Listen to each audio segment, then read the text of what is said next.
Assalamualaikum warahmatullahi wabarakatuh. Sahabat Muslim, Al-Quran turun jauh sebelum penelitian-penelitian canggih hadir. Namun, penelitian-penelitian yang telah dibuktikan secara ilmiah dan dilakukan oleh seorang ilmuwan ternyata telah terlebih dulu tertulis dalam Al-Quran. Bagaimana mungkin? Ya, tentu saja karena Al-Quran mengandung kebenaran. Sejumlah ilmuwan heran ketika mendapati penelitiannya telah ada dan dituliskan dalam Al-Quran. Nah, fenomena apa sajakah yang telah terbukti kebenarannya secara ilmiah yang sebelumnya telah dituliskan dalam Al-Quran? Temukan jawabannya dengan menonton video ini hingga akhir ya, agar tidak salah paham.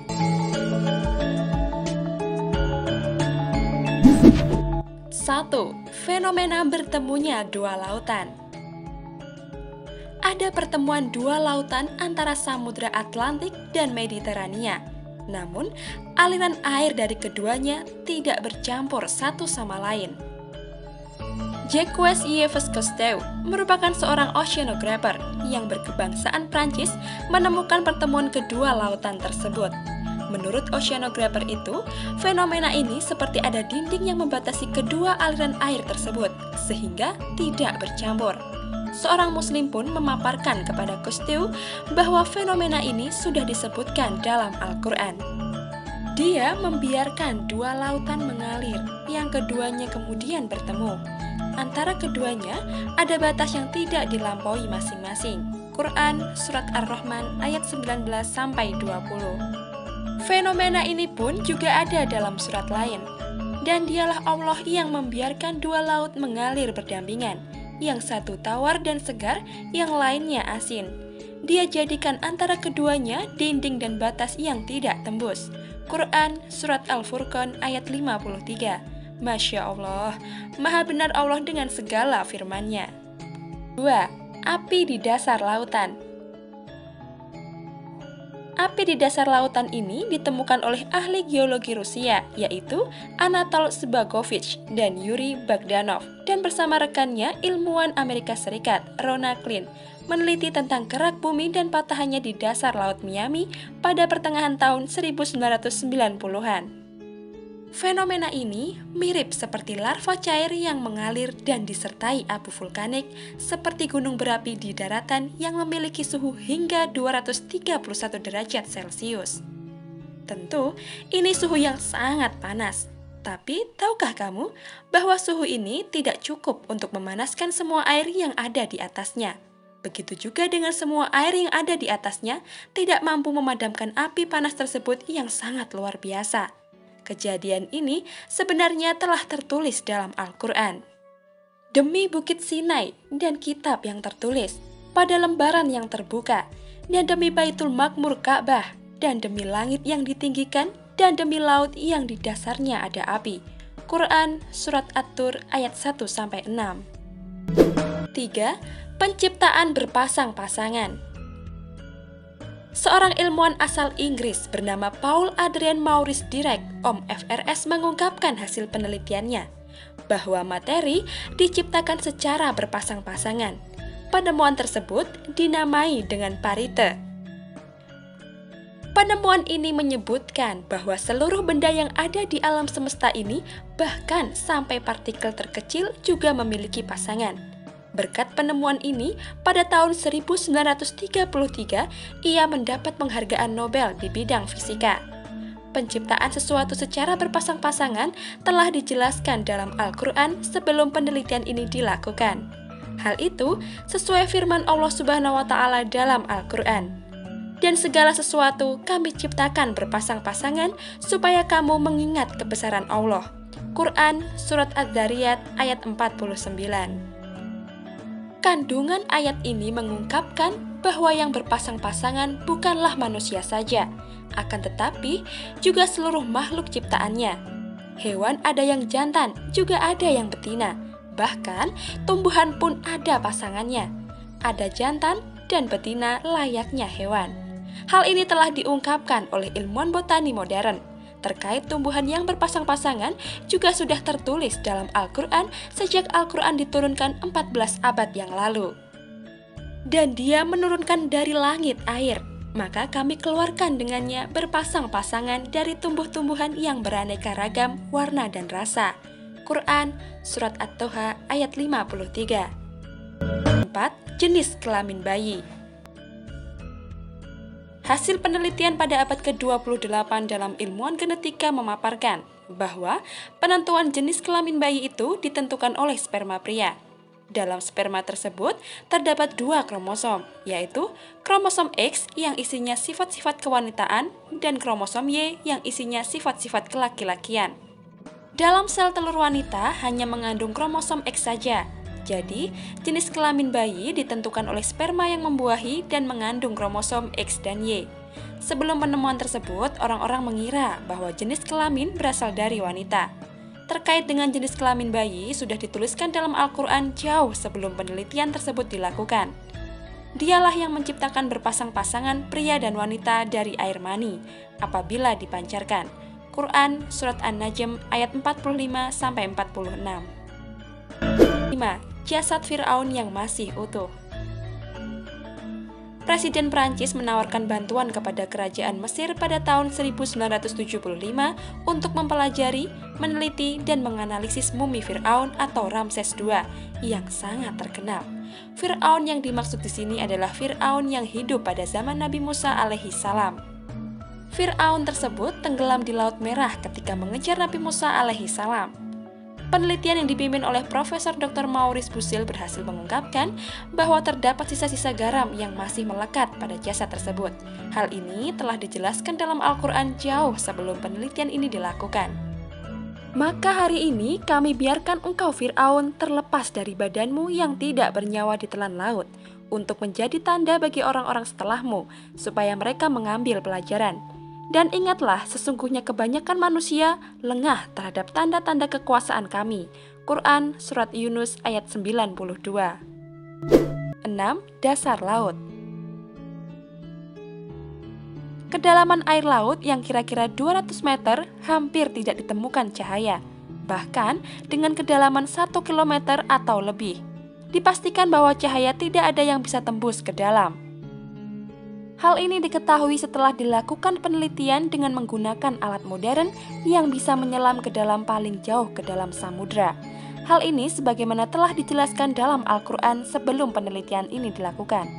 Atau keadaan orang-orang kafir seperti gelap gulita di lautan yang dalam, yang diliputi oleh gelombang demi gelombang, di atasnya ada lagi awan gelap. Itulah gelap gulita yang berlapis-lapis. Apabila dia mengeluarkan tangannya, hampir tidak dapat melihatnya. Barang siapa tidak diberi cahaya petunjuk oleh Allah, maka dia tidak mempunyai cahaya sedikitpun. Quran Surat An-Nur ayat 40. Sahabat muslim, adanya beberapa penelitian yang ternyata sebelumnya telah tertulis dalam Al-Quran membuat kita semakin yakin bahwa Al-Quran adalah sebenar-benarnya kitab suci yang isinya adalah wahyu Allah Subhanahu wa Ta'ala. 7. Siklus air. Sahabat muslim, ketika kamu bersekolah, pasti belajar IPA. Dalam pelajaran IPA tersebut, proses terjadinya hujan terjadi melalui beberapa tahapan. Air yang ada di permukaan bumi, baik itu di lautan, sungai, maupun di kolam, akan menjadi uap ketika terkena sinar matahari. Uap inilah yang akan naik ke udara dan kemudian menggumpal membentuk awan.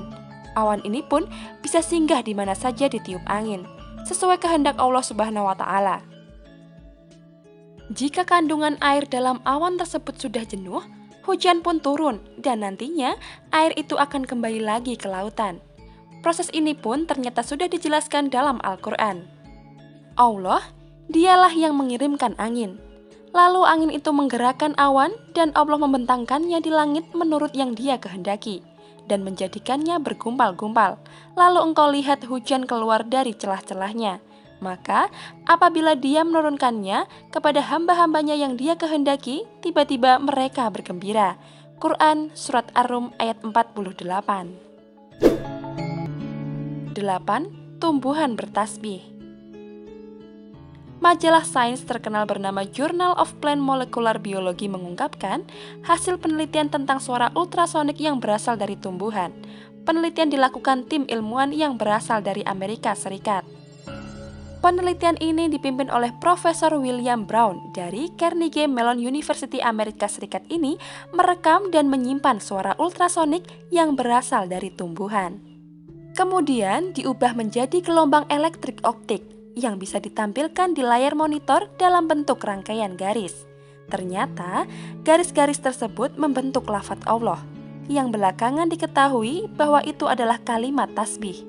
Fenomena ini ternyata telah dijelaskan dalam Al-Quran. Langit yang 7, bumi, dan semua yang ada di dalamnya bertasbih kepada Allah, dan tak ada satupun melainkan bertasbih dengan memujinya. Tetapi, kamu sekalian tidak mengerti tasbih mereka. Sesungguhnya, Dia adalah Maha Penyantun lagi Maha Pengampun. Quran Surat Al-Isra ayat 44. 9. Ciri khas setiap manusia adalah sidik jari. Salah satu bagian tubuh manusia yang bisa digunakan untuk dijadikan sebagai acuan identifikasi adalah sidik jari. Karena sidik jari manusia adalah ciri khas setiap orang. Bahkan, sidik jari menjadi metode yang digunakan dalam penyelidikan. Rupanya, hal tersebut dijelaskan dalam sebuah buku berjudul Miracle of Al-Quran dan As-Sunnah.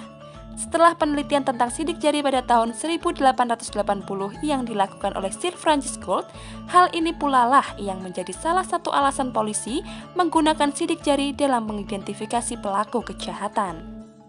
Sidik jari orang yang satu dengan orang lain tentunya berbeda, sehingga menjadi alasan untuk digunakan mengenali pelaku tindak kejahatan. Perihal sidik jari telah dijelaskan dalam Al-Quran. Apakah manusia mengira bahwa kami tidak akan mengumpulkan kembali tulang belulangnya? Bahkan kami mampu menyusun kembali jari jemarinya dengan sempurna. Quran Surat Al-Qiyamah ayat 4. Sidik jari sebagai ciri khas setiap orang menjadi alasan digunakannya sidik jari dalam kartu identitas yang juga digunakan di seluruh dunia. Selain itu, sidik jari juga digunakan pada smartphone sebagai sistem keamanan. Karena sidik jari dinilai mampu menjaga keamanan data yang canggih dalam perangkat teknologi. 10. Garis edar tata surya.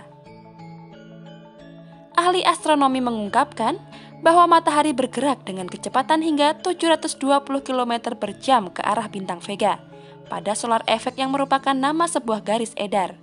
Tentu, pergerakan ini sangat cepat. Hal ini dapat diartikan bahwa matahari bergerak kurang lebih 17.280.000 km dalam kurung waktu sehari.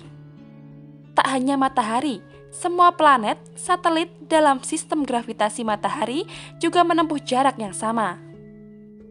Bahkan, semua bintang pun, fenomena tata surya dan garis edar telah dijelaskan dalam Al-Quran sebelum penelitian dilakukan. Dan matahari berjalan di tempat peredarannya. Demikianlah ketetapan Allah yang Maha Perkasa lagi Maha Mengetahui. Dan telah kami tetapkan tempat peredaran bagi bulan, sehingga setelah ia sampai ke tempat peredaran yang terakhir, kembalilah ia seperti bentuk tanda yang tua. Tidaklah mungkin bagi matahari mengejar bulan, dan malam pun tidak dapat mendahului siang. Masing-masing beredar pada garis edarnya. Quran Surat Yasin ayat 38-40. Sahabat muslim, itulah 10 fenomena kebenaran Al-Quran yang juga telah dibuktikan oleh penelitian ilmiah. Para ilmuwan pun takjub dengan fenomena Al-Quran yang akhirnya terbukti dengan penelitian ilmiah. Padahal ketika Al-Quran diturunkan, belum ada alat-alat yang canggih yang bisa digunakan untuk penelitian. Wallahu a'lam bishawab.